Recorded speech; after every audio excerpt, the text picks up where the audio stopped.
Olá! Você conhece um conselheiro de empresas cristãs? Eu conheço, César. Bem-vindo, César. Obrigado. O que as pessoas esperam de um conselheiro de empresas cristãs? Conta pra gente aí um pouquinho dessa trajetória. Como conselheiro de empresas cristãs, a gente tem um grande desafio hoje no mercado. Hoje, Carmen, eu auxilio os empresários a desenvolverem lucro, influência e poder no mercado. E como que nós fazemos isso? Trazendo uma cultura do reino para dentro do ambiente corporativo. Ouviu? Cultura do reino, cultura real. É, de realeza mesmo, é lá do céu, é isso mesmo. Como que isso funciona na prática? Agora, antes de você me responder, eu queria a curiosidade. Eu amo fazer o resgate histórico de cada um, porque é gente que está por trás desse profissional. Quem é o César? Como começou a tua vida e como você descobriu esse chamado? Perfeito. Eu sou de 11 irmãos, de uma família muito grande. Desde muito cedo eu sempre senti esse chamado para o empreendedorismo. Então eu me recordo que quando eu tinha 7, 8 anos de idade, eu ia com os meus irmãos para vender bolinha de gude na rua e tudo mais. E aí começou o empreendedorismo. Com 13 anos de idade eu comecei a pegar algumas sucatas de computadores, montei a minha primeira empresa, comecei consertando o computador de um vizinho de outro. Aos 16 eu fui emancipado e após essa minha emancipação eu comecei realmente de maneira profissional a adentrar o mercado do empreendedorismo. Depois tive outras empresas também no segmento, mas acabei avançando assim dessa forma, iniciando. Quando a gente escuta as ricas histórias de cada um, o que a gente percebe? O talento, normalmente, ele já vem lá desde cedo. Aí você fala assim, a pessoa pode mudar de talento? Pode. Eu saí da hospitalidade há muitos anos e fui gerenciar, fui fazer a gestão de outras empresas de outros ramos. Mas Deus dificilmente desperdiça o que ele já deu lá atrás. Ele pega toda aquela vivência que ele próprio dá, gota da sua sabedoria para nós e vai aprimorando. Pode mudar um campo de atuação, mas os talentos já estavam lá. E você, está usando os seus talentos ou está enterrando? Então, essa história do César vai animar a gente para realmente tirar o que está escondido, o que está parado, para a gente conseguir desenvolver.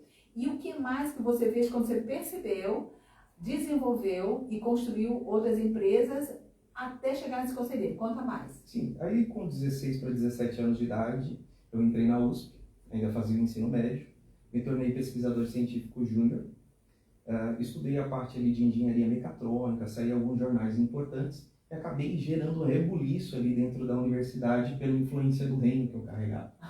Então eu tinha essa cultura muito intrínseca de orar, de levar Deus à frente, de subir num palanque, numa palestra, de sempre honrar a quem tem honra, trazer a honra a Deus.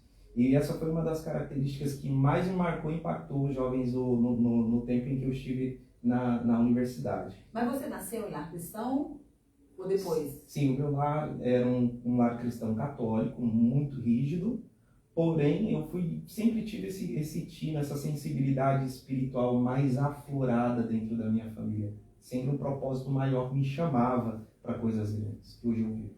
Incrível. E até hoje. Exato. E o futuro do César? Sim. Hoje o futuro do César, o que eu tenho como propósito de vida, é transformar a realidade de empresas cristãs e gerar impacto social, trazendo essa cultura do reino através da gestão, através da fé. É como eu costumo dizer, Carmen, a fé sem gestão, ela é só esperança. E a fé simplesmente, e a gestão sem a fé, ela é simplesmente pura pressão do cotidiano, dos processos que a gente sabe que são corporativos. A gente precisa de um ponto de equilíbrio e realmente ser vívida essa cultura no CPF que está por trás do CNPJ. Acredito que isso é um divisor de águas realmente dentro das empresas. Você tem uma empresa Sim. Que se chama... Eu tenho Exponency. Olha! Que justamente ela traz essa visão de ser exponencial, de multiplicar o talento, baseada na passagem em que Jesus fala sobre a multiplicação dos talentos. E ela é pautada totalmente no meu propósito de multiplicar e de transbordar daquilo que Deus colocou dentro de nós como chamado. Que legal. Antes do teu Gestão em Fé, o grupo se chamava CX, que é Cristão Exponencial, que é justamente nessa mentalidade. E qual é o maior desafio da gestão hoje na tua PJ? Hoje, por exemplo, o maior desafio da gestão é trazer uma cultura realmente verdadeira, que tenha autenticidade, autoralidade e que comunique essa identidade real. Porque Porque nós vivemos num país onde a cultura ela é muito distorcida pela corrupção.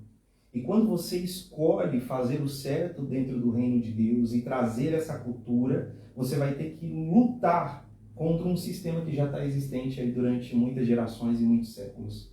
Mas a diferença é quando você se predispõe a fazer a vontade de Deus dentro do reino dele, ele te honra, as portas se abrem, você se torna referência, mas não só por você ou pela sua capacidade, mas porque a luz do mundo se tornou vida em você. Você se tornou a mensagem do reino de Deus. E é interessante que a gente faz isso de um modo tão natural, o pessoal pensa que é pesado. Outro dia me perguntaram, mas esse programa é sobre religião? Eu falei, não, é sobre salvação de alma. Com certeza. Nós temos aqui, conversamos e trabalhamos com cristão católico, cristão evangélico, cristão espírita. Como é que a pessoa se denomina?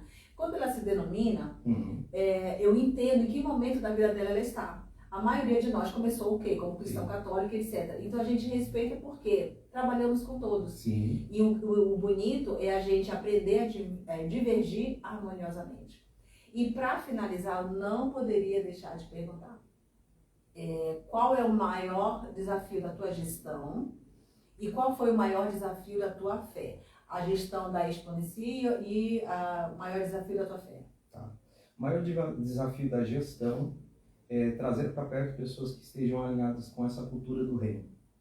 E é um filtro muito importante, porque quando você vibra numa frequência que está alinhada com o reino, você atrai pessoas incomuns. E hoje o maior desafio da minha vida em si é realmente alcançar o máximo de pessoas, já que eu tenho a visão de alcançar uma geração para o reino de Deus.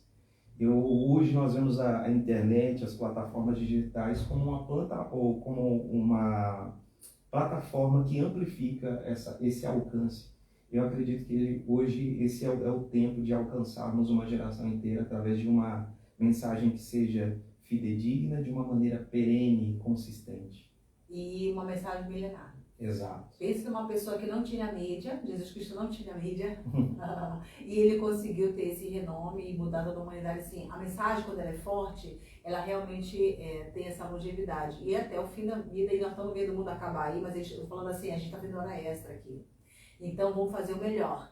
E o nosso negócio é ganhar almas e o nosso trabalho está junto, todo mundo tem a sua especialidade. E quando que a tua fé foi mais confrontada dentro de todos os empreendimentos, que a gente não vai falar tudo hoje, com o portfólio vasto que eu sei, Sim. Mas falando sobre a Exponencia, qual foi o momento X do teu questionamento sobre fé, ou que as pessoas questionavam a fé? Tá. Isso é muito interessante, porque quando você carrega a sabedoria do alto e você sabe o que fazer e como fazer, as boas oportunidades vêm, mas as oportunidades não tão boas também vêm.